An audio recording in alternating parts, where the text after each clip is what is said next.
Good evening, Derek Schindaller, Module 8, over teacher evaluation.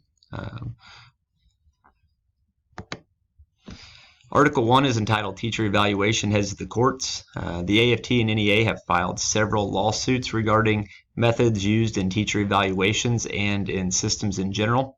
The contested areas include implementation of the new systems, key grading components, baseline fairness, and tenure. The court case that caught my interest here was the NEA of New Mexico versus Scandera. The lawsuit filed by the NEA of New Mexico alleged that the state education department impermissibly imposed its new evaluation system, overriding a law giving school districts control over teacher evaluation, which raises to question who should have control, the state or the district.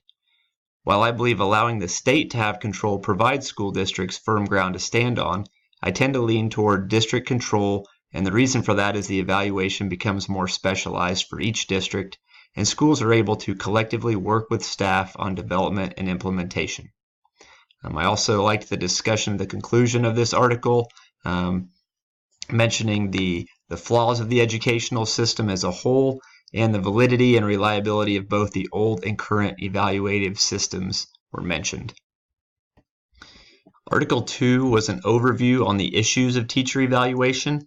Recent changes in teacher evaluations have stemmed from the wave of new research on teacher quality, the philanthropic interest in boosting teacher effectiveness, the efforts by advocacy groups and policymakers to revamp state laws on evaluations, and political pressure to dismiss poorly performing teachers. However, interestingly enough, the change in teacher evaluations has not changed scores. Teachers are still scoring highly on the new evaluations. So, are they necessary? The answer is yes. Though history has labeled most past teaching evaluation practices to be perfunctory, these evaluations do matter because they hold teachers accountable. They are designed to give teachers better information on their strengths and weaknesses to allow for reflection and improved practices. The major question is, how can schools measure the performance of all teachers fairly, and what do we need to do with that information?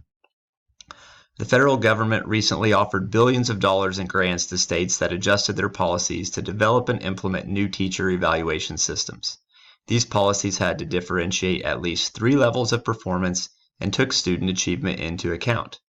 As legislatures began overhauling their systems, some states also took steps to connect the new evaluation systems to other policies, including teacher compensation, promotion, and dismissal. And because teacher evaluation remains a state and local priority, nearly all of the policies are drafted at those levels. Education associations and unions like that the newer evaluation models provide for more teacher feedback.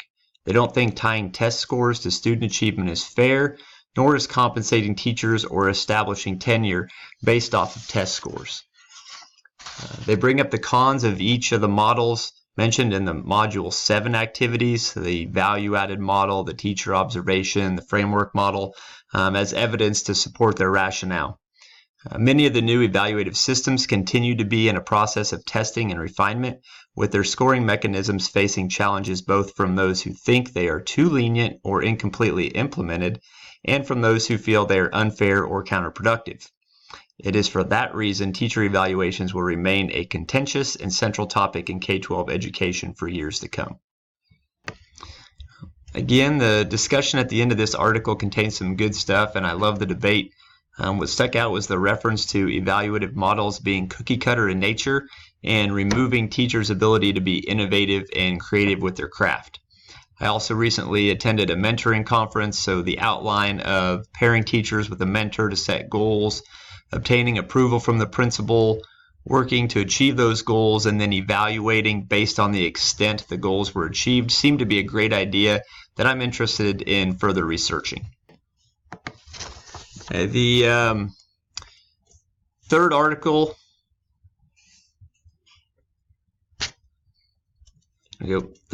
is a union source for teachers that provides a plethora of information regarding evaluative models, their necessity, and the changes made within the system.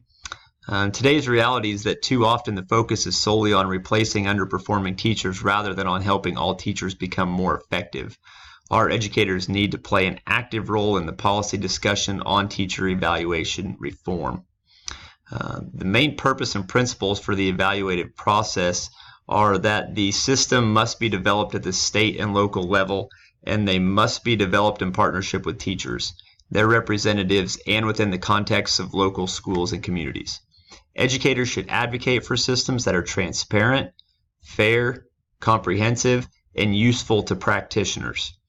One NEA report identified the core purpose of teacher assessment and evaluation is to improve the knowledge, skills, dispositions, and classroom practices of professional educators. We must also be wary of evaluative systems that place teachers into categories. When implementing a system of scores, rewards, and punishments, there is uncertainty on the effects of teacher morale. The NEA lists 6 principles for reforming teacher evaluations. The first one is that safe and open collaboration is necessary. Secondly, measures of teacher performance are most helpful and meaningful when they are based on multiple ratings and clear teaching standards. Next, evaluation systems must be integrated, and validated evaluation measures are essential.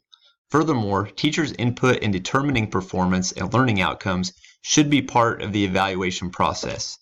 Finally, the assessment and evaluation systems need to be jointly created or designed with local teacher association involvement.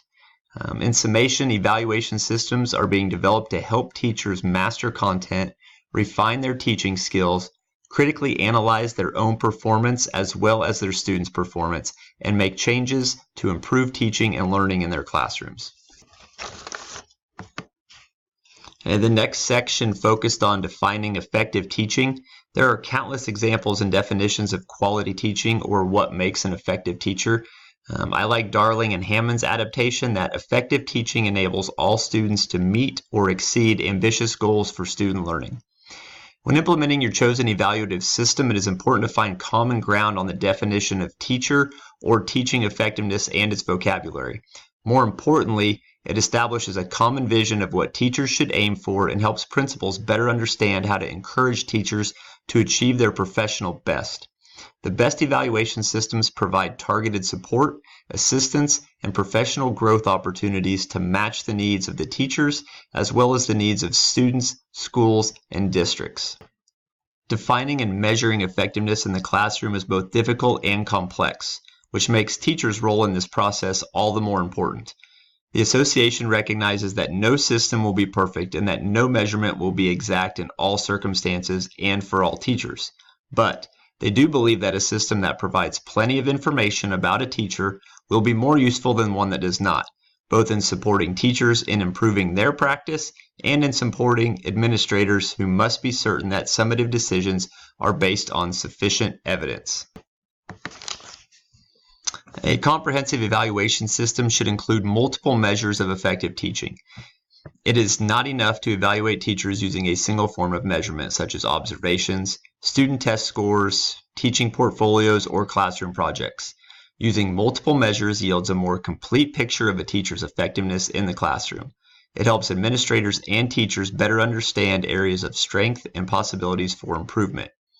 We must consider each of the following when assessing teacher effectiveness: growth in student learning, teacher performance assessment and standards-based teacher evaluations, and systemic collection of evidence.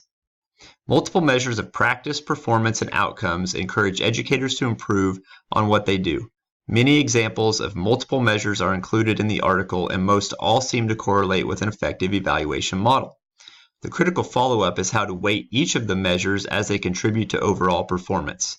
When used effectively, these measures strengthen teacher evaluations, contribute to professional growth, and identify strengths and weaknesses of students and teachers alike. There are numerous approaches used to assess student growth in education. The 2 tables in the article list the strengths and limitations of tools for measuring teachers' practice and teachers' effect on student learning. In order to identify the consequences of the trade-offs and identify the challenges facing evaluative change, I would visit with our curriculum director, department heads, and administrative team. The collective knowledge of this group would help ensure the best choices were made for our district. It's interesting to note that Delaware is one state that allows teachers to lead the process on designing a teacher evaluation system, as they feel that they have the greatest expertise on the subject. Evaluation tools determine what can be learned about a teacher. Tools often include rubrics, surveys, portfolios, or a combination of approaches. So what standards provide a basis for evaluation tools? Ones that establish a vision and understanding. Developing language and standards is essential to providing a clear path and message with the evaluation system. Teachers need this information to develop specific and measurable performance goals to improve practices. This article closed with things to keep in mind when you are piloting your evaluation model as a building leader. It is imperative for all parties to agree that while the model is being refined, any resulting data will not be used for high-stakes decisions. We must remember to keep professional growth at the forefront of discussions about improving and implementing the system so that it does not get overlooked in the face of immediate implementation issues. Feedback from all parties, teachers, principals, and other staff should be collected throughout this process.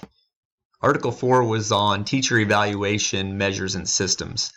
Research has revealed that teachers may be the most important school-based factor in increasing student achievement, which leads us to believe that improving teacher effectiveness may be the key to closing the achievement gaps that plague our educational system. This goes back to the fundamental goal of teacher evaluations, and that is to improve teaching and learning. This article used multiple models to discuss research findings and considerations for designing and implementing meaningful teacher evaluations. The first lists 3 features: creating linked and integrated systems, using validated evaluation measures, and establishing credibility as they relate to the evaluative systems. The second lists the following considerations for evaluative instruments: scoring and training, generalizability and extrapolation, and implication and interpretation. There is an advantage to using structured observations because they tend to be viewed as credible and authentic by teachers and other stakeholders. However, this is heavily dependent upon the training of raters and establishing scoring reliability. We will continue to hear about new teacher evaluation systems in the near future. There is too much money invested, and the state of the education system is too volatile for there not to be. The biggest question to me remains this: to what extent does the evaluation system assess teachers on aspects of their practice that they can control? That is where my developmental practices will begin.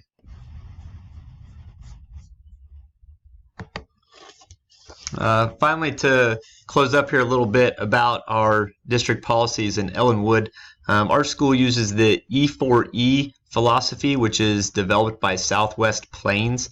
After meeting with the principal Friday, I was able to obtain each phase of the evaluative process and then discovered which ones are used.